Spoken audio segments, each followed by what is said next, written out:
Welcome, everyone. My name is Steve Dubin. I am the president of PR Works. Today, we are bringing you another episode of Business Way Outside the Box. We feature on a regular basis companies that are unusual or operate in unusual ways and that bring value to you.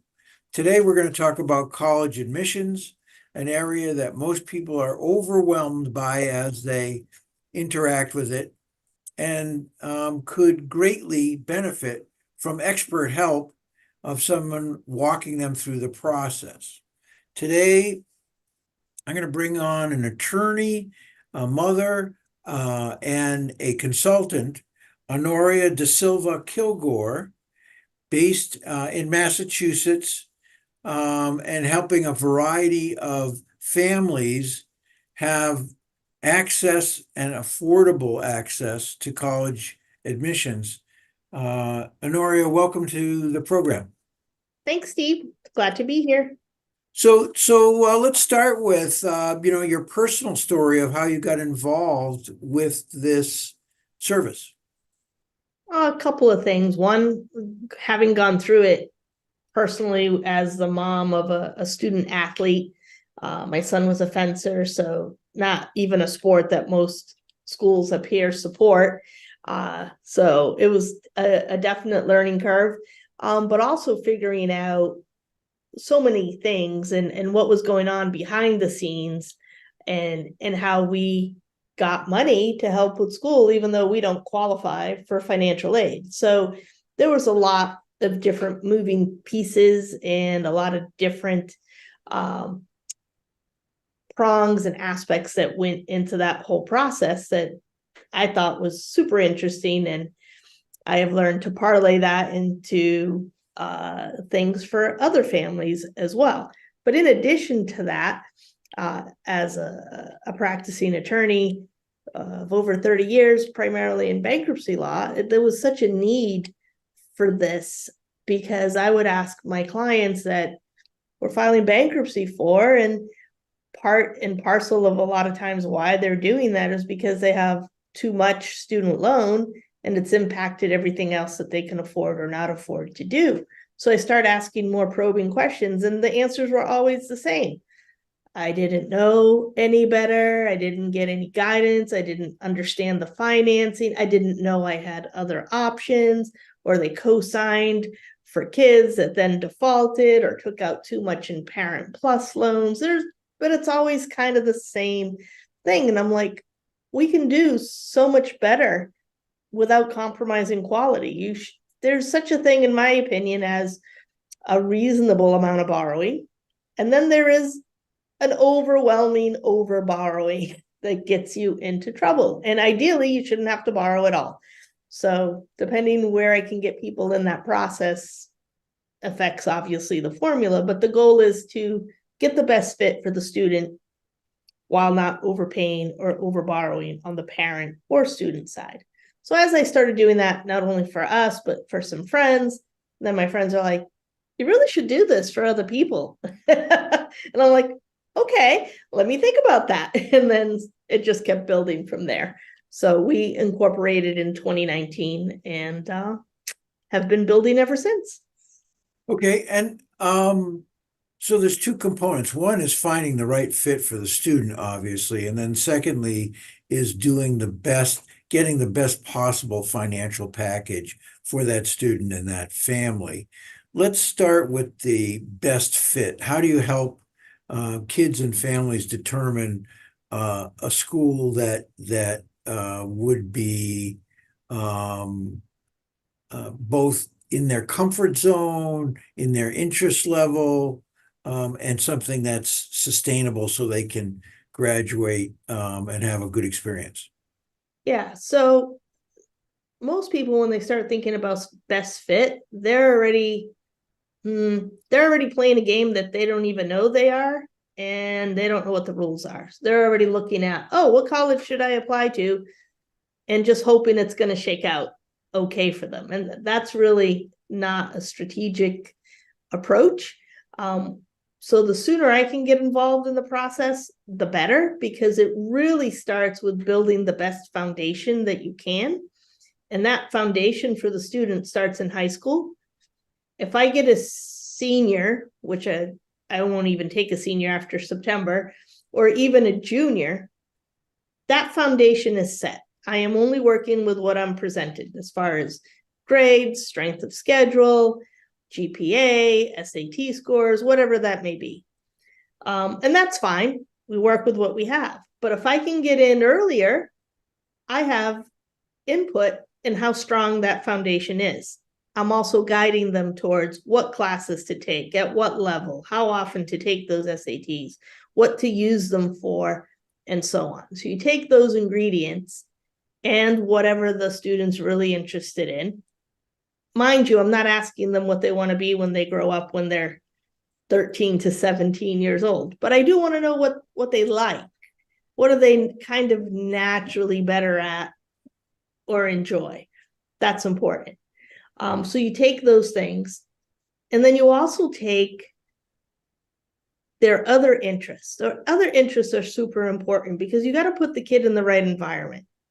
And those things become your hook or your angle to get that best fit to work both ways.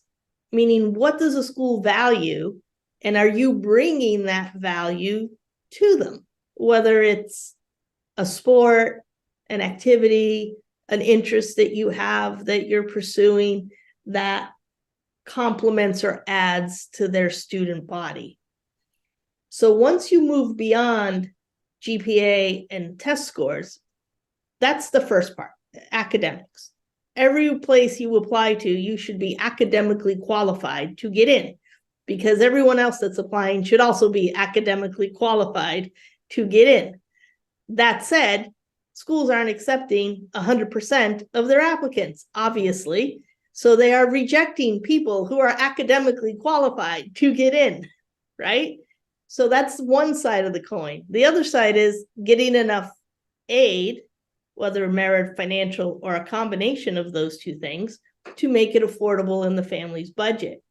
So what I like to do with these interests and things that the kids are passionate about is I look at that like it's a tiebreaker. Okay, everybody applying should be on equal footing, assuming they're qualified. What else makes you stand out for this particular school? And that said, does that school value that thing that makes you stand out? And how do they value it? Just as the tiebreaker to get in, or are they going to give you a financial incentive to choose them over someone else? So that's kind of where the secret sauce happens. Okay, and what about even things that are more physical, actual location, geographically, the kind of climate they're going to, whether it's rural or city? Is it a big school, small school? How do you help folks figure that out? Yeah, that comes down to preference, and that sort of starts to figure itself out as we go through our process and our research. I don't have anybody go and visit a school till we've done the initial research, meaning, does that school have what you want? Does it have the essential elements? And then if it does, and you're qualified to get in there, and we think we can get this dollar amount down to the family's budget, then you start to go visit. And then once you start to visit, now you'll have a real life comparison for, oh, do I really like a big school or a city school or a suburban or a small school or a small school outside of a city or an urban school without a campus? There's so many permutations of that. And if you're talking to someone who's never left their home state, never mind even visiting campuses, how can they possibly answer that question by just looking on paper? You can't. But you got to do the due diligence before you start wasting gas, time, and everything else to go and look at campuses, because you're not just looking at campuses.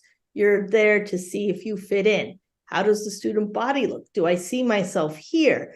And also you want them to know you're interested, because they're going to track you as soon as you now start making contact and have come on campus for a tour, ideally had an admissions interview.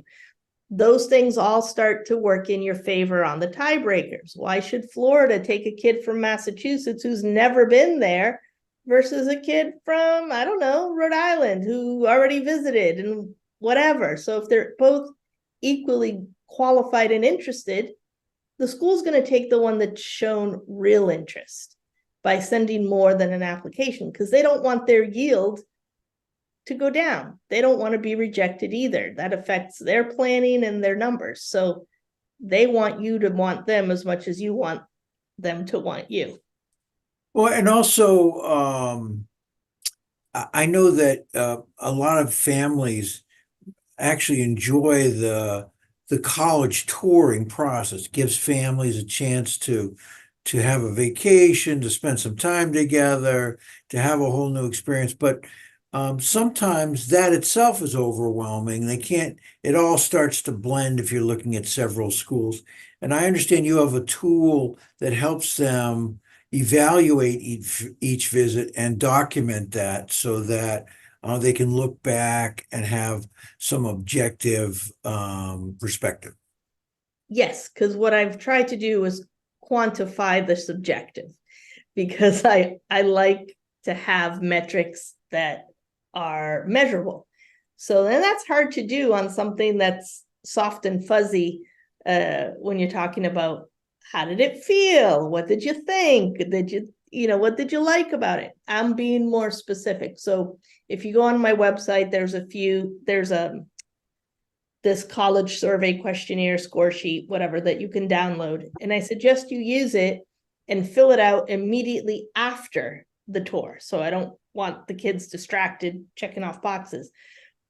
But if you read through it in advance, it's going to tune you into stuff you should be looking for on campus. And then you rate that stuff. I give it a rating of 1 to 5. And on some subjective things, I hone it in even more. So for example, how close is public transportation? Now that's an important question the further away you go from home, especially if you don't want mom or dad to have to drive 6 hours each way to come get you. Not fun.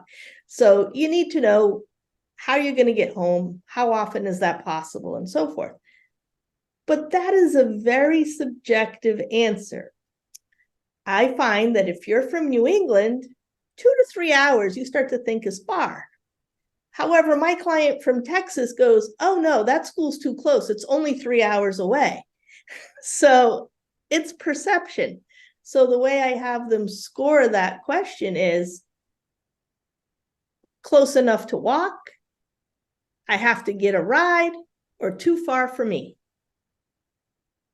That's all they need to know. But when it's a year later and they're trying to figure out what did I like more about this school or that school, and they're going through their very specific notes on this stuff, they're like, oh yeah, I forgot the train station. I have to take an Uber for an hour before I can even get to the train. It's stuff like that. I mean, all of these little things play in to the whole picture that you're using, and then the other part we don't want to forget is that financial piece.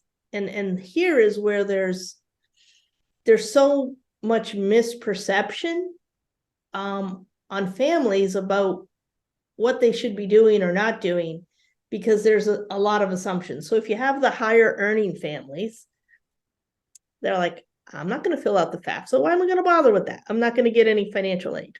And the answer is correct. You're not going to get any financial aid.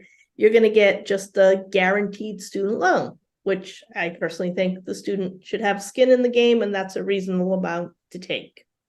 But beyond that, you're not going to get financial-based assistance. But you will get merit-based assistance depending on how your student pops versus the metrics and the things that are important, that are valued to that particular school vis-a-vis how they match up with your particular student. And that's just, a lot of schools won't even consider you for merit aid if they haven't exhausted the financial aid button first. So describe sort of what some of the merit aid options tend to be. Merit aid is based on how good your student is versus their average, for example. So you want to be at or better than the average GPA for the last incoming class. That's what I look at. And you want to be well within the mix, pushing the higher side of the SAT range. Which brings us to another question, the SATs. They're not dead, even though most people go, oh, it's test optional, I don't need to do it. You're missing a huge component of what's going on here. One, the SAT range should be used for a variety of things. One, to tell the student and you as the parent, is my kid in the right mix with these kids? You don't want to be at the bottom of your class always struggling to keep up, and you don't want to be the smarty pants that's smarter than everybody else on campus, because then you're not going to learn from your peers. So for your own self, you should kind of know, am I in the right mix here? But also, test optional really should be rephrased as considered but not required.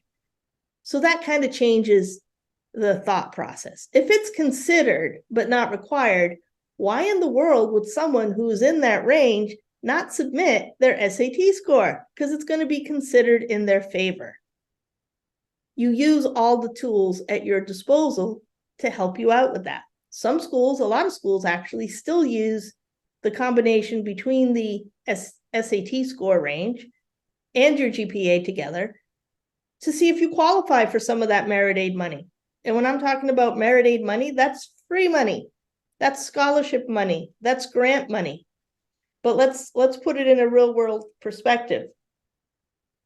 You need to be a stellar student to get into the Ivy Leagues, for example.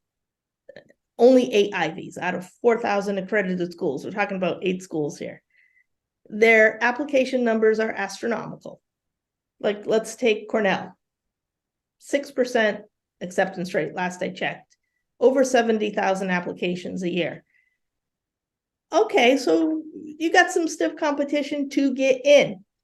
But like with all the other Ivies and super high caliber schools, if you're fortunate enough to get in, you really need to have financial need to get money, because everybody else is also stellar. You're not getting merit aid because you're the A++ AP student with great scores. All the other kids are that too. But if you happen to be that and have financial need as determined by your FAFSA, these schools can really offer a boatload of money. But it's not just them. There are a lot of other great schools that do the same type of calculation. But for example, MIT, which by the way is not an Ivy League school, but just up there, right? If you make under 95,000 gross household income a year, you go for free. Huh. If you're one of the 4% that's accepted. And if you're not in that, then you pay full boat. Okay. Well, and let's talk a little bit about merit scholarship. It goes beyond academia into athletics, music, other factors. Yeah, see, this is where it starts to mix in, and people don't realize. Again, go back to it like a tiebreaker sort of mentality, right? So only Div 1 schools are going to give you full athletic scholarships.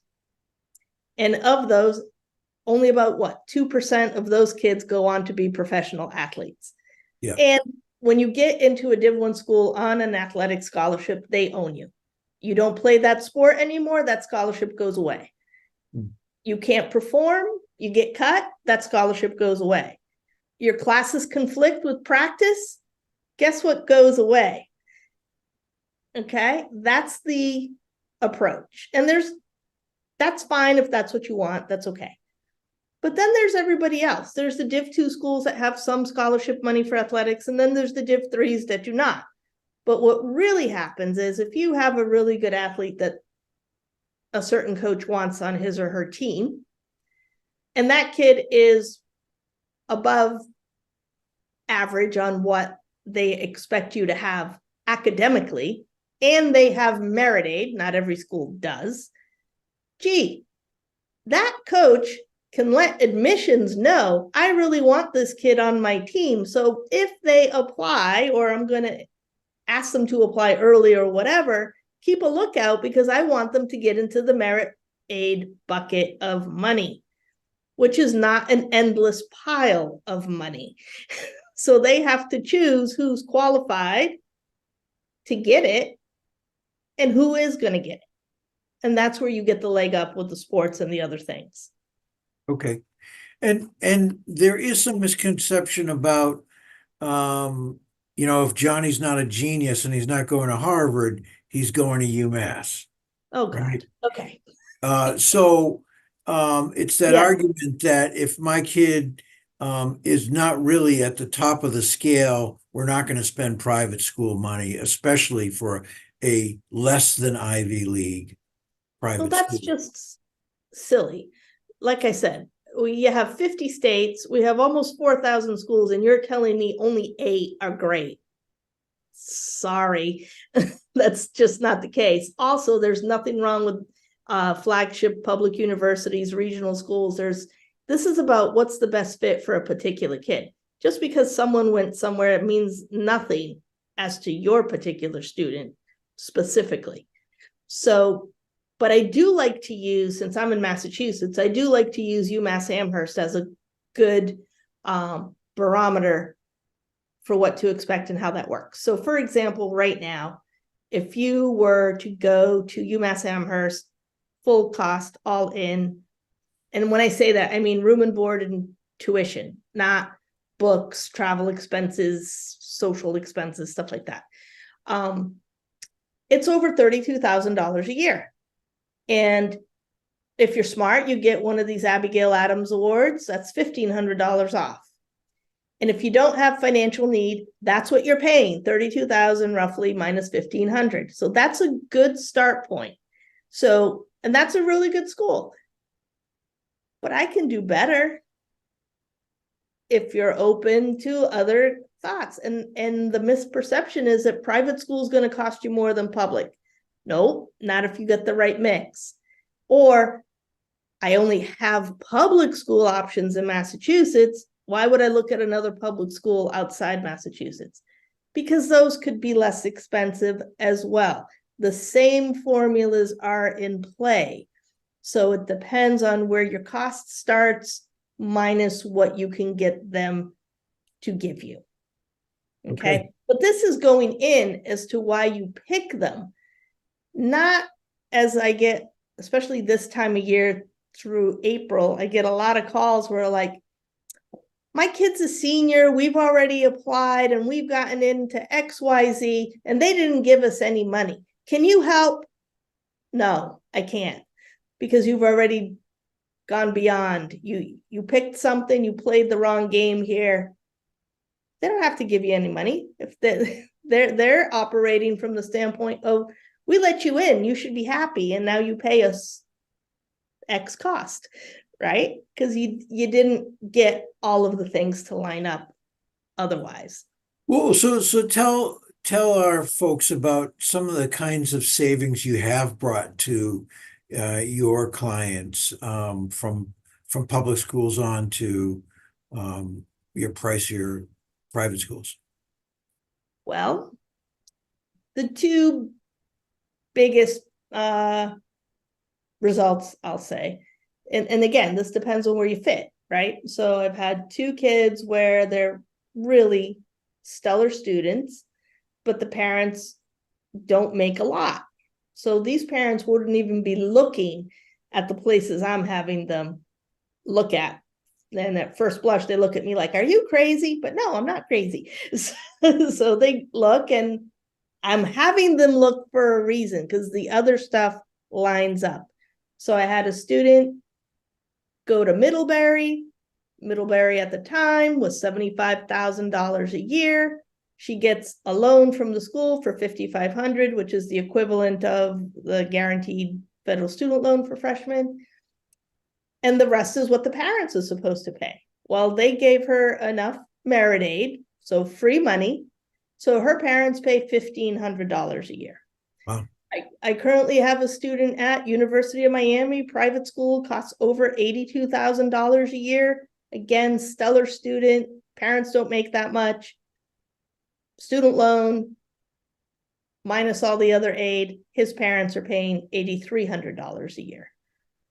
And then I have my other families that make high six figures, even over 440,000, whatever that number is. Once you go over like a certain number, it doesn't really matter from the school's perspective, right? So we're talking purely merit aid. And I have kids in that situation where we're getting anywhere from $10,000 to $35,000 off a year. That's huge. Yeah. And then let's sprinkle it down even more. You know, middle of the road kids, C+ students, maybe low Bs. I'm still getting them a few $1,000s off every year, but more importantly, getting them into decent schools that they may not have been thinking about going to because, again, they're not that A student. They're not that stellar student. So they're not going to get the $35,000 scholarship, but 2, 3, 4, 5 to 10 a year, that's like 40 grand off if you get 10 a year. You know, that's important. Okay. And so I know one of the things that you really try to emphasize is talk to me sooner than later so that we can really strategize, plan, and get the best possible result. When do you really prefer to see students and their families? I would love to see all my students as freshmen right after they get their first set of grades. I'm being overly optimistic that that's ever going to happen. But most of the time I get sophomores and juniors. And I'll take them as late as rising seniors that very first month of senior year. But just understand that what we can do is not as much as what I could do as I started sooner. So it's better to start sooner than later, and planning and strategizing. That's the whole thing. It's strategy. It's not just wishful thinking, you know, that goes into the whole process. And that's the other thing. It's a process. You start at point A to get to point C and make all the stops in between till you get there. People think, oh, I'm just going to get in the car and drive now. I'm going to go see a bunch of schools. And I'm like, why are you going there? They can't answer that question. Oh, because it's down the street. Yeah. And what else? You know? So it's that kind of stuff. Okay. Well, obviously you've made it clear that it's well worth having a third party help you through the process. What's the best way for people to find and reach you? 3 ways. You can call or text 508-622-5250. You can go online to my website and poke around and see what's there and then contact me. And that's personalcollegecounseling.com. Or if you like to see more current pictures and kind of updates on what's going on with the kids, I try to post stuff like that on the Instagram account, which is Personal College Counseling with an underscore between the words. Okay. Well, great. Well, thank you for taking the time, sharing your insights, and being available. I'm sure some folks will reach out and be smart enough to connect with the right source and help their student have the fullest possible experience. Thank you for being with us. Thanks, Steve. It was a pleasure. All right, this has been another episode of Business Way Outside the Box. If you have a suggested guest who has a business that is unusual, please go to our website, prworkzone.com, and let us know. And again, thank you, Honoria.